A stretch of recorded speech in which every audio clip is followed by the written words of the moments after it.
दोस्तों स्वागत है आपके अपने चैनल अभिनव सॉल्यूशन में। दोस्तों आज हम आपके लिए टेस्ट ऑफ डिजिबिलिटी से संबंधित वीडियो लेके आए हैं। यह वीडियो पूरी तरह देखने के बाद आप विभाज्यता की जांच से संबंधित नियम को अच्छी तरह से जान पाओगे। इससे संबंधित क्वेश्चन लगभग हर एग्ज़ाम में पूछा जाता है और ये विभाज्यता की जांच यदि आपको अच्छी तरह से आती है तो मैथ का कैलकुलेशन काफ़ी आसान हो जाता है। तो आइए दोस्तों देखते हैं। दो से विभाज्यता। दोस्तों कोई भी संख्या दो से तभी विभाज्य होगी जब उसके संख्या के इकाई अंक 0, 2, 4, 6, 8 हो। तो किसी संख्या के इकाई अंक 0, 2, 4, 6, 8 यदि ये है तो वह संख्या निश्चित रूप से दो से विभाज्य होगी। जैसे संख्या हम लेते हैं 4232। तो ये संख्या के इकाई अंक 2 है तो ये संख्या 2 से अवश्य ही विभाज्य होगी। कोई और दूसरा संख्या लेते हैं जैसे कि आपको 66 है तो इस संख्या के अंत में क्या है 6 है तो ये संख्या निश्चित रूप से हम इसको 2 से अगर देंगे भाग देंगे तो ये कट जाएगी पूरी पूरी। ठीक उसी तरीके से अगर हम कोई भी संख्या लेते हैं 87, अगर इसमें हम 2 से भाग देंगे तो ये संख्या नहीं कटेगी दोस्तों। तो आप ये जान गए कि 2 से विभाज्य होने के लिए ये कंडीशन है कि कोई भी संख्या के इकाई अंक 0, 2, 4, 6 या 8 में से कोई एक संख्या होना जरूरी है। दोस्तों कोई भी संख्या 3 से विभाज्य तभी होगी जब संख्या के अंकों का योग 3 से विभाज्य हो। जैसे मान लो हम संख्या लेते हैं दोस्तों 2142 लेते हैं। 2142 लेते हैं, जब हम इसको जोड़ते हैं तो 2 1 3, 3 और 4 7 और 2 9। 9 जो है 3 से विभाज्य है तो अतः यह संख्या भी 3 से विभाज्य होगी। एक दूसरा उदाहरण लेते हैं 522। 522 इसके अंकों का योग हम देखते हैं तो 5 2 7 2 9, इसके अंकों का योग 9 हो गया। ये 9 3 से विभाज्य है अतः यह संख्या भी 3 से विभाज्य होगी। एक दूसरा उदाहरण देखते हैं जैसे कि 312 हो गया। इसके अंकों का योग देखते हैं 3 1 4 और 2 6, इसके अंकों का योग 6 है जो कि 3 से विभाज्य है तो ये संख्या भी 3 से विभाज्य होगी।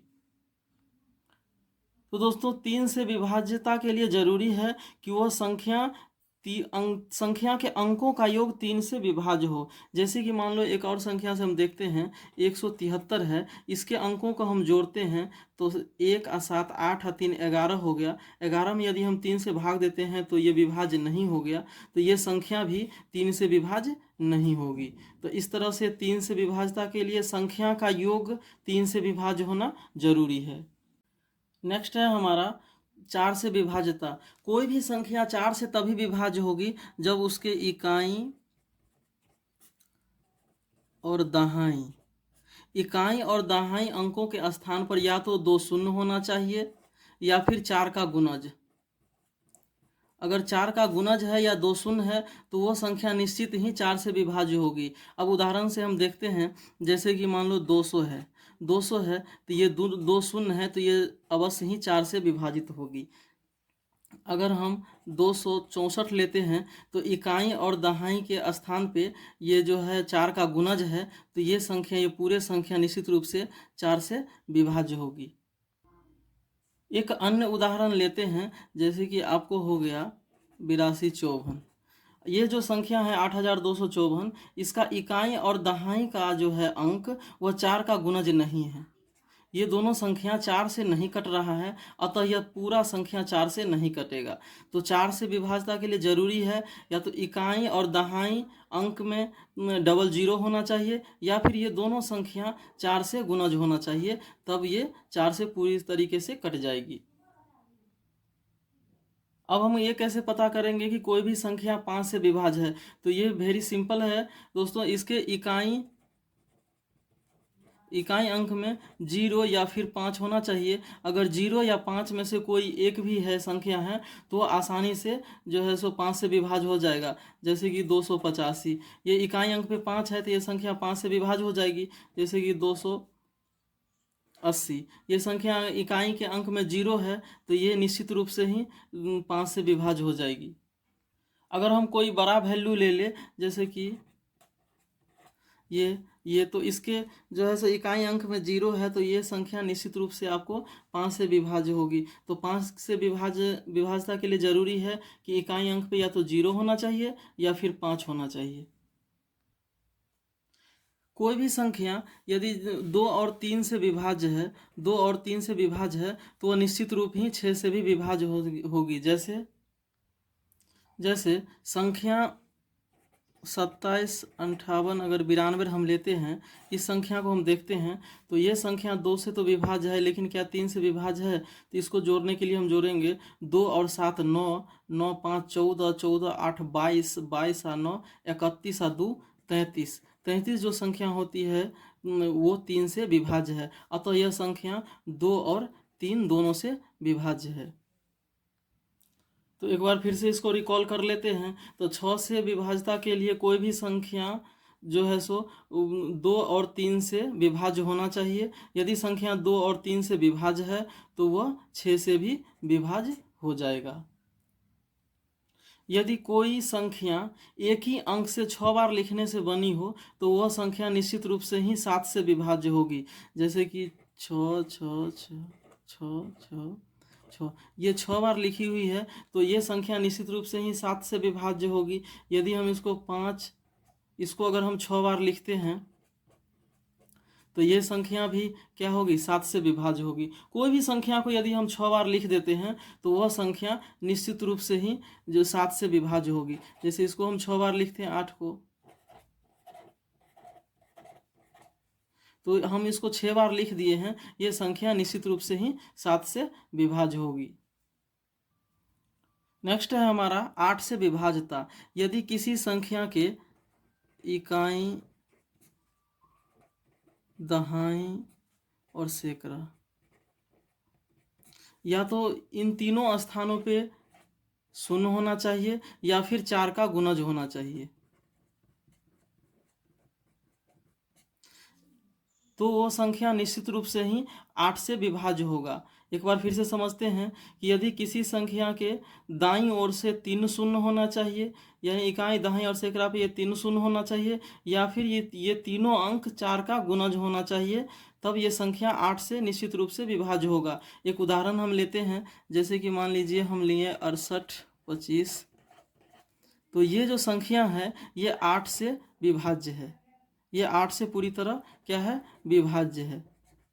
ठीक उसी तरह से हम एक और संख्या लेते हैं, जैसे लिखते हैं,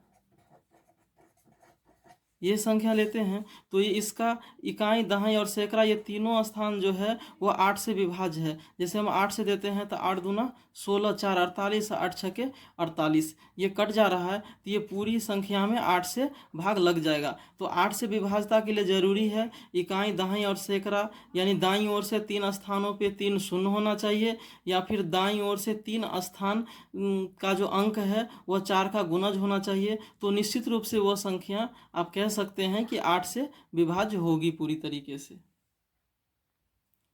नेक्स्ट है हमारा 9 से विभाज्यता। तो कोई भी संख्या 9 से विभाज्य तब होगी जब अंकों का योग 9 से, जब आपको, आप भी सबको नोट डाउन कर लेना, अंकों का योग 9 से विभाज्य हो। जब अंकों का योग 9 से विभाज्य होगा तो वह संख्या निश्चित रूप से ही 9 से विभाज्य होगी। जैसे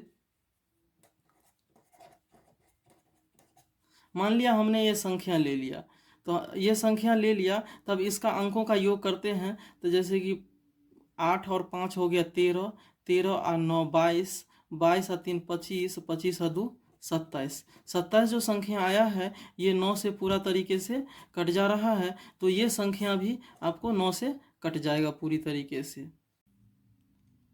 नेक्स्ट है 11 से विभाज्यता। तो किसी संख्या के सम स्थानों के अंकों का योग और विषम स्थानों के अंकों का योग या तो 11 होना चाहिए, या फिर 0 होना चाहिए, या फिर 11 का गुणज होना चाहिए। जैसे कि अगर हम उदाहरण के रूप में लिए तो 6 2 5 6 1 4, इस संख्या को अगर हम लेते हैं तो इसके सम स्थानों के अंकों का योग और विषम स्थानों के अंकों का योग देखते हैं। जैसे 2 और 6 8, 8 और 4 12 हो गया।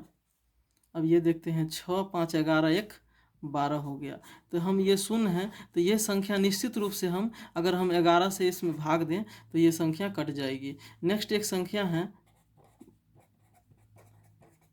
ये संख्या है, अगर इसके हम सम स्थानों के अंकों का योग को जोड़ें और विषम स्थानों के अंकों को योग को जोड़ के घटाएं तो देखते हैं क्या आता है।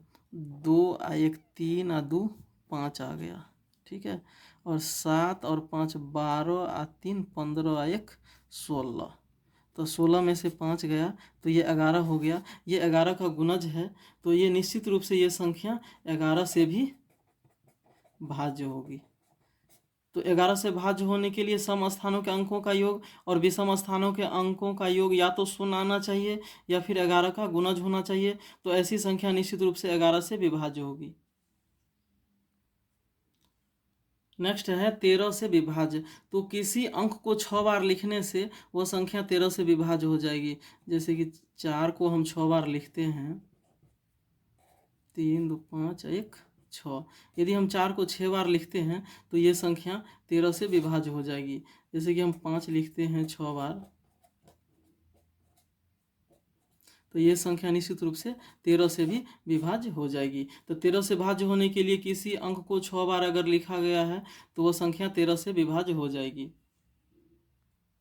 नेक्स्ट है 37 से विभाज्य।